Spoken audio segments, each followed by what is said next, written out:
Uma boa noite a todos, mais uma vez aqui reunidos, em nome de Deus, em nome de Jesus.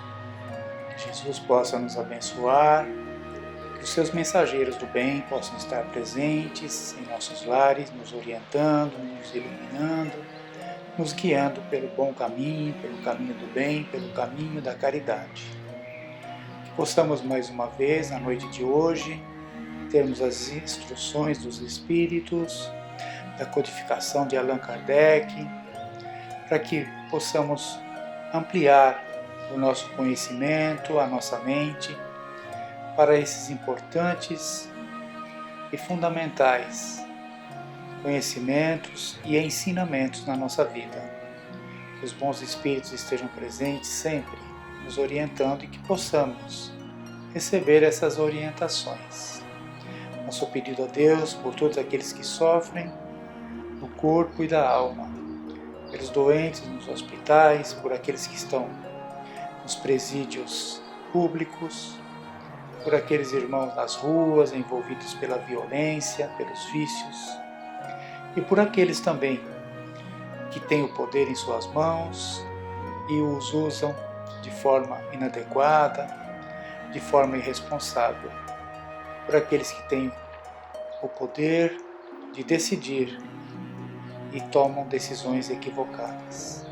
Que Jesus ampare a todos no nosso planeta, para que possamos evoluir. Ele também levando o nosso planeta a esta evolução.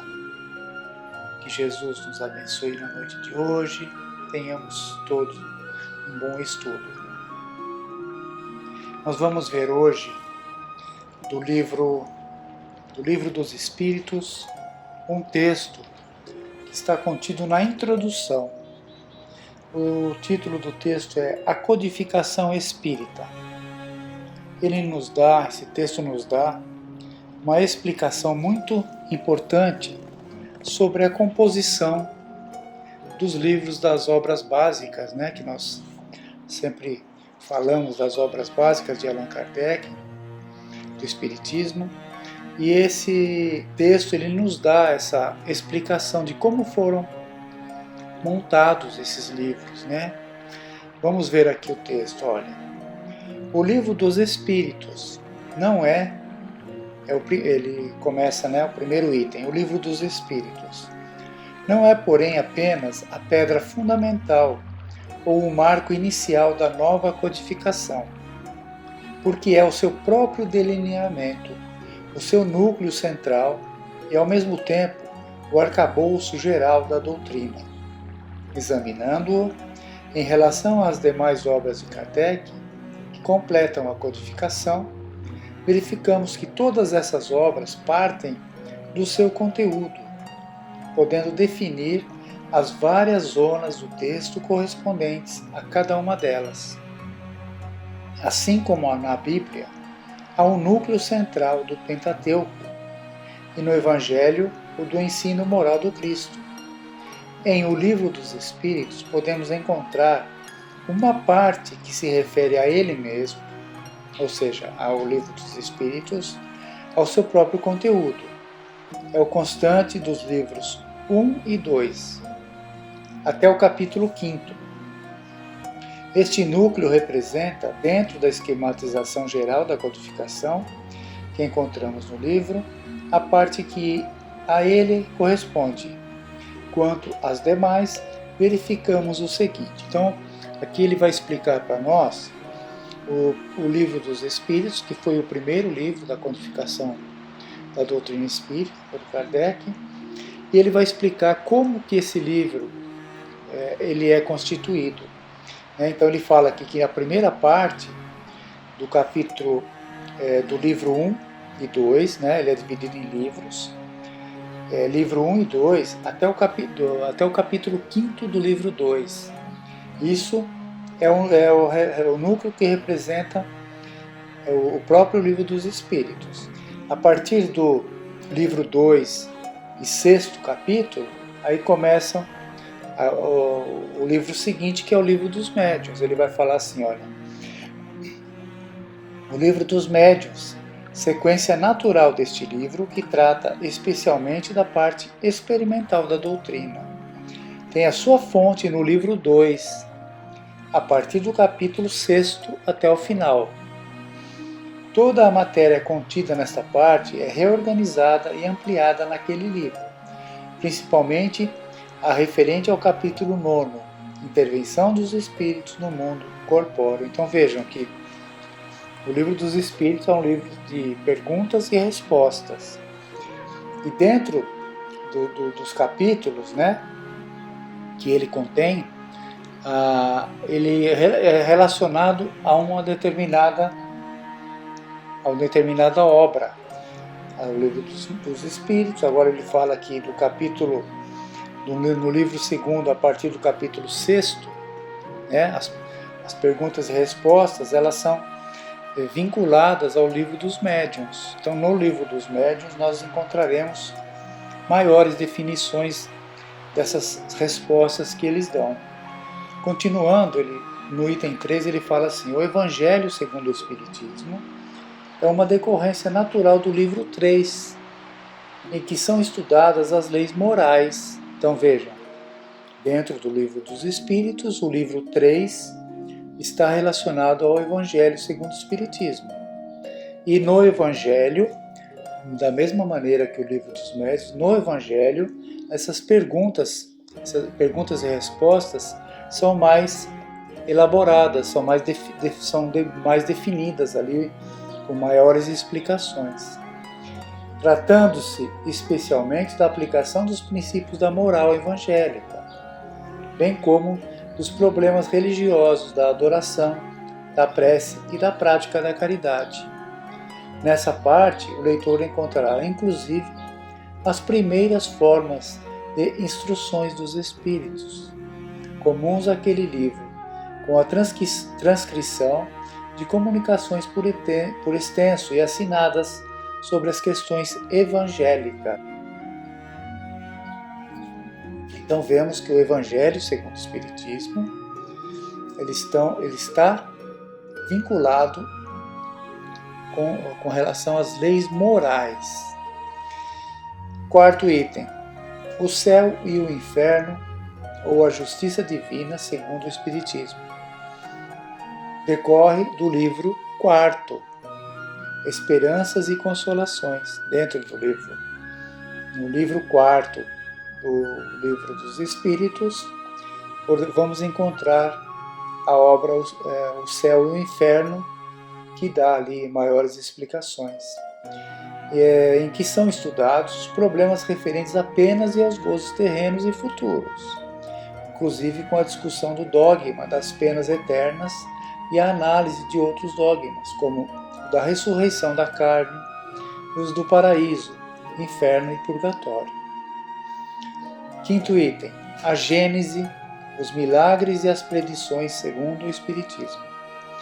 Relaciona-se aos capítulos 2, 3 e 4 do livro 1 e capítulo 9, 10º e 11º do livro 2, assim como a parte dos capítulos do livro 3, que tratam dos problemas genésicos e da evolução física da Terra, por seu sentido amplo que abrange, ao mesmo tempo, as questões da formação e do desenvolvimento do globo terreno e as referentes a passagens evangélicas e escriturísticas. Esse livro da codificação se ramifica de maneira mais difusa que os outros na estrutura da obra Mártir. Então, o livro A Gênese, também de Allan Kardec, ele está incluído no livro dos Espíritos em vários capítulos. Por isso que ele diz que, diferente dos outros livros, esse está mais difuso, ele está mais dividido nos capítulos do livro dos Espíritos. Item 6. O pequeno livro introdutório ao estudo da doutrina, o que é o Espiritismo, que não se inclui propriamente na codificação, também ele está diretamente relacionado com o livro dos Espíritos, decorrendo da introdução e dos prolegômenos.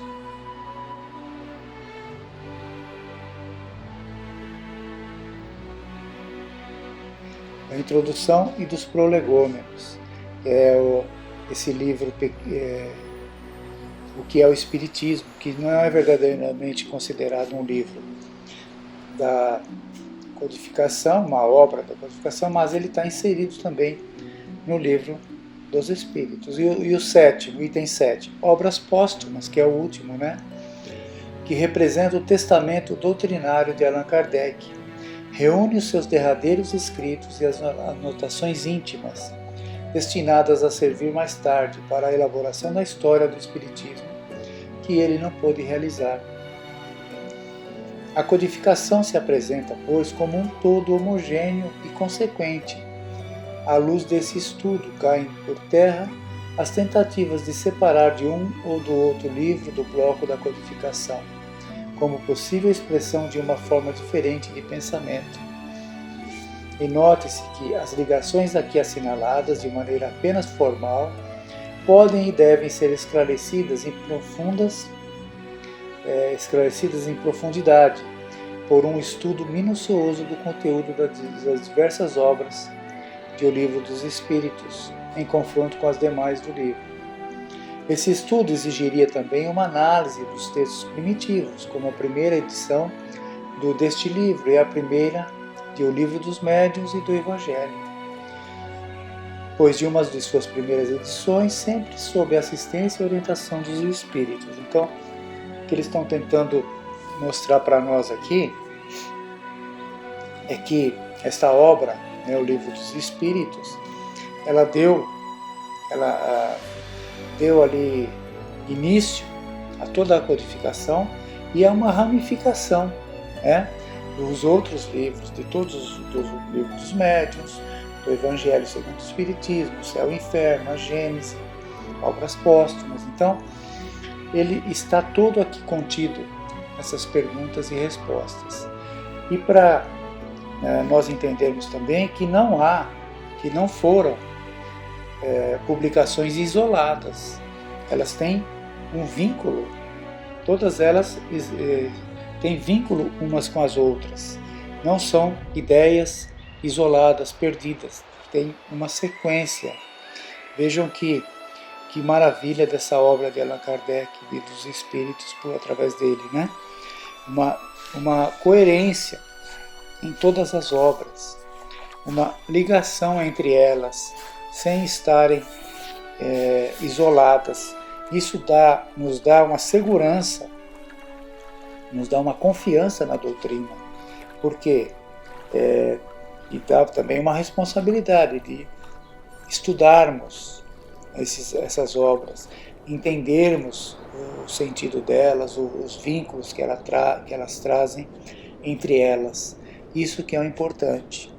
Temos que começar a estudar, não apenas ler, mas estudar esses livros, para ir consolidando esse ensinamento em nós, que requereu de Kardec tanto esforço, tanto trabalho, né? E vem para nós de uma forma bem clara, bem simples, bem ali já fácil de entender, né? Já separada por ele, através de temas, através de sentidos, de significados da vida, de perguntas e respostas e tudo mais, né? Possamos entender esse trecho, lê-lo com bastante atenção, com bastante reflexão, para termos a certeza de que entendemos qual é a finalidade da codificação da doutrina espírita. Ficamos por aqui hoje, tenhamos todos uma boa semana, fiquem em paz.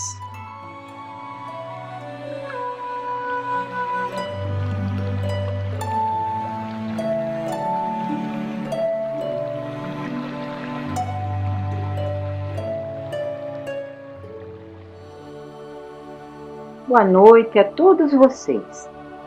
Nessa noite, nós gostaríamos de falar sobre uma forma de processo obsessivo em particular, e que muitos de nós nem levamos em consideração, pois sempre pensamos nas obsessões que ocorrem por meio de uma entidade desencarnada que vai atingir um encarnado. Mas não, somos todos espíritos, encarnados ou não. Então, as obsessões não acontecem apenas de desencarnado para encarnado. Elas também podem ocorrer de encarnado para encarnado, de desencarnado para desencarnado e de encarnado para desencarnado, que é o tema que iremos abordar nessa noite. E por que escolhemos falar dessa forma de obsessão? Porque pensamos nesse período atual, onde existiram tantas separações de forma abrupta, de forma instantânea, onde tantas pessoas acabaram por desencarnar nessas condições inesperadas. E isso causou muito desespero, muita revolta, inconformação a muitos que aqui ficaram e possivelmente a eles próprios que se foram. André Luiz, em seu livro Nos Domínios da Mediunidade, capítulo 14, ele vai relatar um caso de separação que aconteceu com Libório, espírito desencarnado e socorrido num posto de emergência, e da Sara encarnada, que durante o sono abandona o próprio corpo e procura o espírito de Libório, numa forma de obsessão recíproca, pois Libório estava em tratamento nesse posto, para se fortalecer justamente contra aquela ligação. O instrutor de André Luiz, Aulus, também presente naquele posto de emergência, vai auscultar Libório lá recolhido e informa ao grupo: o pensamento da irmã encarnada que o nosso amigo vampiriza está presente nele, atormentando-o. Acham-se ambos sintonizados na mesma onda. É um caso de perseguição recíproca. Os benefícios recolhidos no grupo, do posto em que ele está em tratamento, estão agora se apagando diante das sugestões arremessadas de longe, que são os pensamentos obsessivos de Sara, e que repercutem nele pela própria ligação forte existente entre os dois. E Aulus ainda vai alegar a André Luiz que as pessoas aqui da Terra temem a separação de seus afetos pelos hábitos cristalizados que as associam, segundo os princípios da afinidade. E daí os impedimentos para a recuperação dos dois que estão interligados. No caso aqui, quando Sara, em desdobramento do sono, procurou Libório no posto de socorro, o doente ficou ainda mais angustiado, aflito, ficou mais dominado. Então, ambos estão sintonizados de tal forma que esses elos se tornam cada vez maiores. E Aulus vai explicar que ela, a Sara, frequenta uma instituição aqui na Terra, solicitando auxílio. Mas, na verdade, ela não deseja esse auxílio. Ela pensa que quer se separar de Libório, mas essa não é a sua vontade real. E Aulus ainda vai afirmar que milhares de pessoas são assim. Querem a paz, mas, na verdade, se comprazem nessa situação. E é por esse motivo que, em muitas ocasiões, as dores maiores são chamadas a funcionar sobre as dores menores, com o objetivo de acordar as almas viciadas nesse gênero de trocas inferiores. Por esse motivo, esse assunto é tão oportuno no momento. Imaginemos quantas famílias foram alcançadas por esse sofrimento da separação. Quantos parentes não conseguiram se despedir de seus mortos? Mas o que não podemos duvidar é daquilo que estudamos através dessas obras, desses exemplos trazidos a nós por meio desses amigos espirituais. Sabemos o perigo de nos ligarmos de forma inconformada aos que se foram. Da mesma maneira, eles precisam seguir seu caminho, sem olhar para trás aqueles que se vão. Não duvidemos que não existem perdas. e aqueles que se amam respeitem esse momento de separação provisória, pois sabemos que a resignação e a confiança em Deus são os caminhos mais curtos para um breve reencontro com aqueles que amamos. Portanto, não atrapalhemos esse processo de reencontro, que com a permissão de Deus acontecerá de forma equilibrada e de ambos os lados. Vamos então falar um pouco sobre a visão da doutrina espírita sobre a morte. Humberto Holden, que foi um filósofo cristão e um educador brasileiro, ele costumava dizer que até hoje ninguém morreu. O que acontece é apenas a perda do corpo físico, porque o espírito, ele sobrevive, ele é imortal, ele prossegue pleno de vida.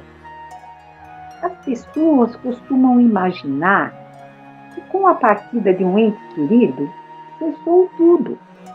Não se tem mais esperança, que não mais se encontrarão, e que aquele sentimento de amor que foi vivenciado estaria também perdido para sempre. E não é isso. Precisamos acreditar que aquele que se foi fará uma viagem e que em breve retornará para nós. Mas é claro que até para os espíritos, a dor da separação é muito grande. Causa muita tristeza pela ausência física da pessoa e o vazio muito grande que essa ausência causa. E tem sido dito que no caso das mães que perdem seus filhos, é como se uma parte da pessoa fosse embora, desaparecesse.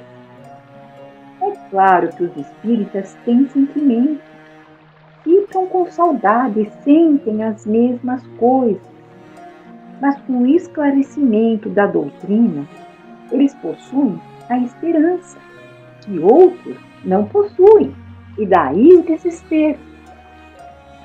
Morrer não anula as vivências que tivemos, e sim é a volta ao lar, a verdadeira vida.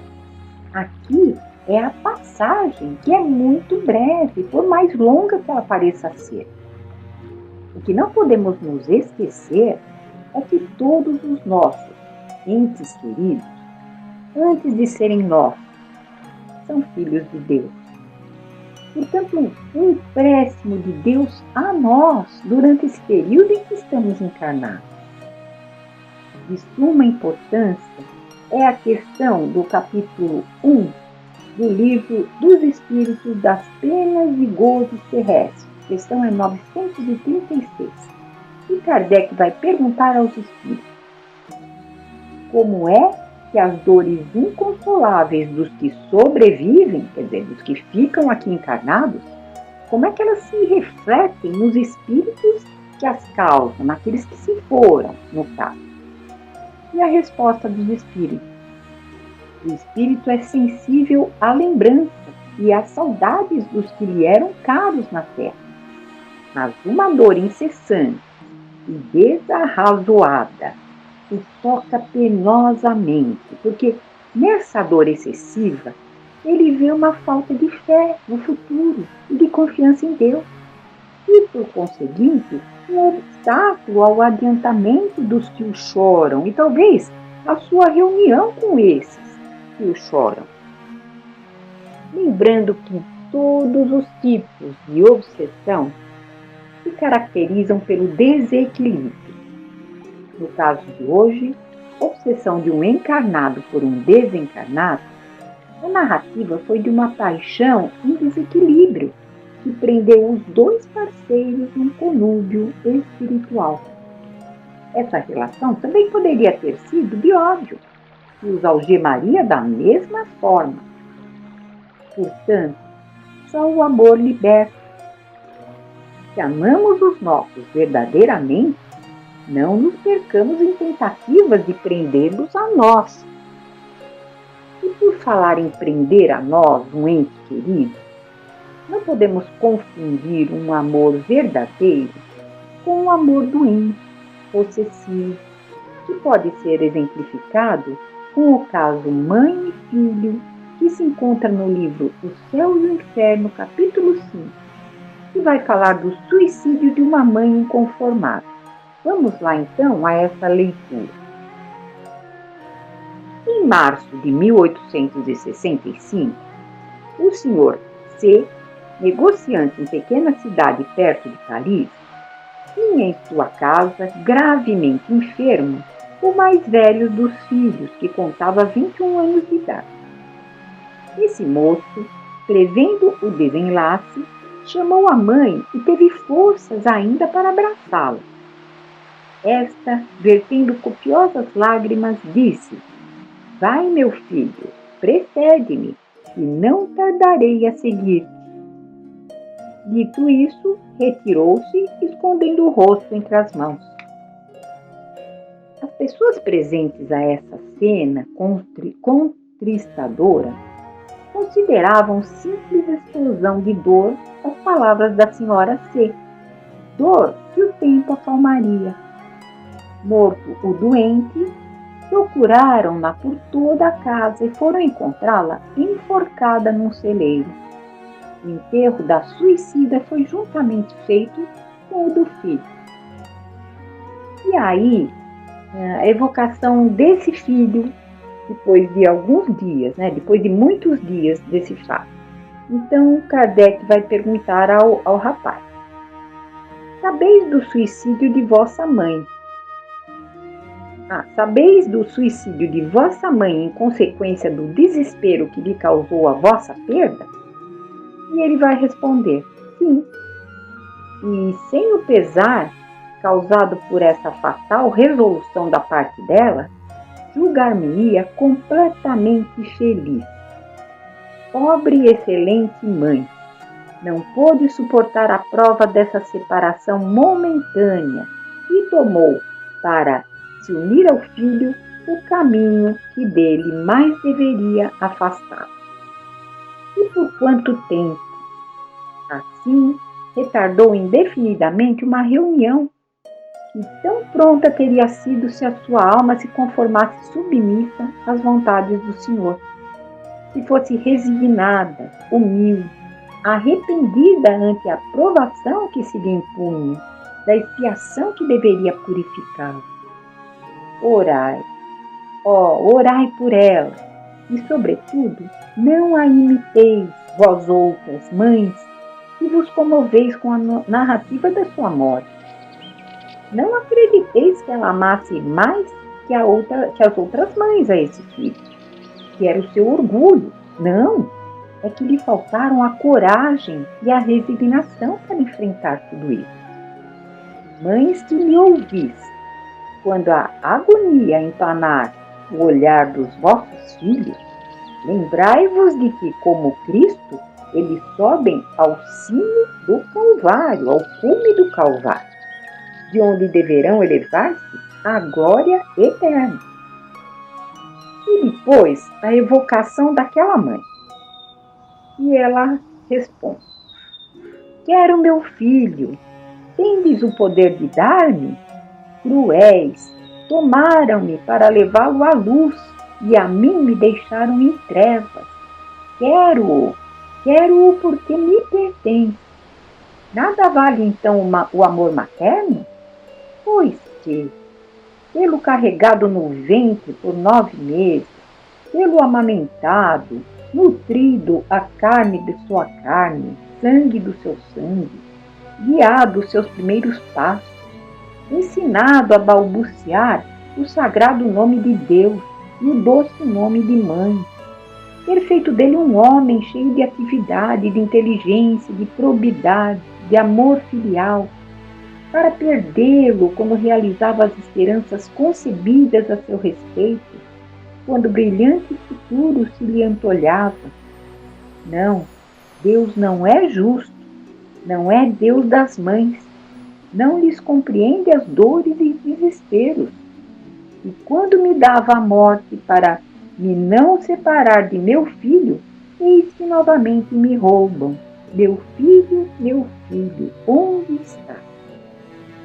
E o evocador vai dizer: "Pobre mãe, compartilhamos da vossa dor, Buscastes, no entanto, um triste recurso para vos reunirdes ao vosso filho, o suicídio. Ele é um crime aos olhos de Deus e deveis saber que Deus pune toda a infração das suas leis. A ausência do vosso filho é a vossa punição. E ela: não, eu julgava Deus melhor que os homens.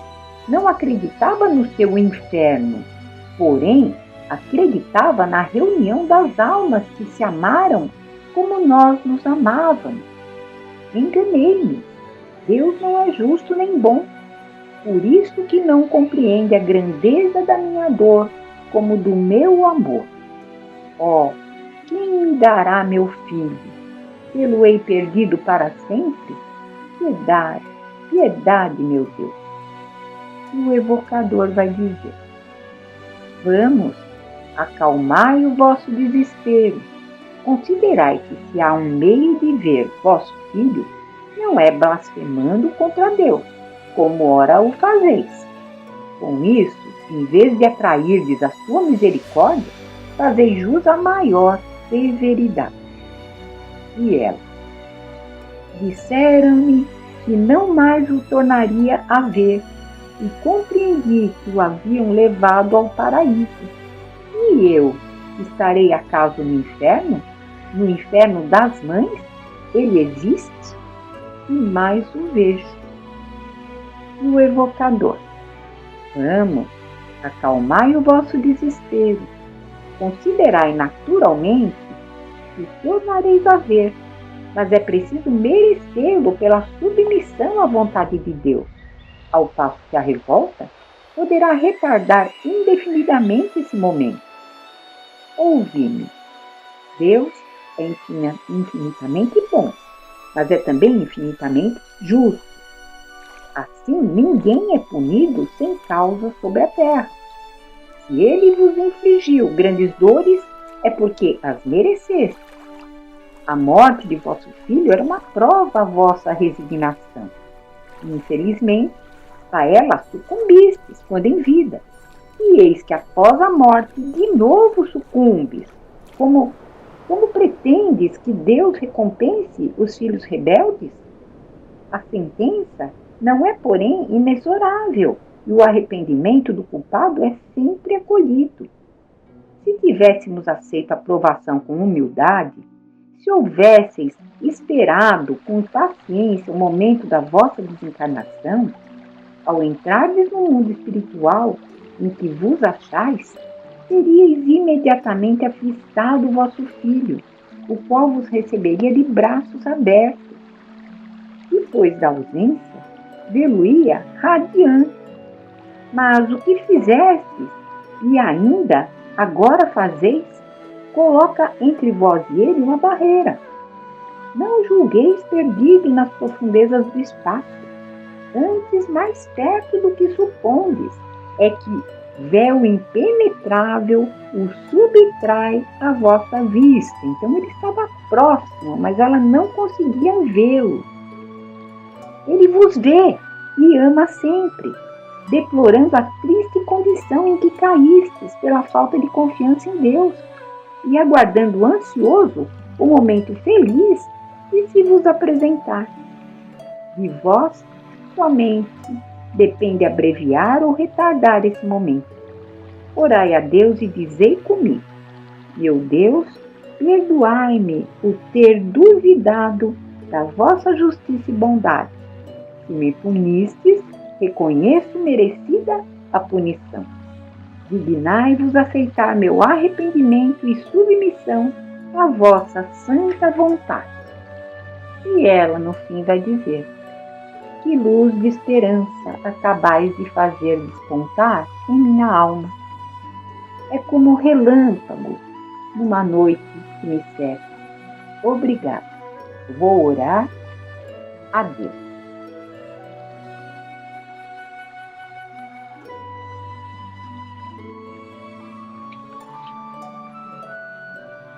Aguardemos com paciência o momento do reencontro, com muita fé em Deus, e não nos esqueçamos do sublime ensinamento de Jesus. Pai, seja feita a vossa vontade na terra como no céu. Nos dê o pão material e espiritual, perdoando as nossas dívidas, as nossas fraquezas, como perdoamos aos que nos devem. E nos livre de todas as tentações, de todos os possíveis erros que nós, em nossa ignorância e inferioridade, ainda possamos cometer. Muita paz a todos e até uma próxima oportunidade. Que assim seja.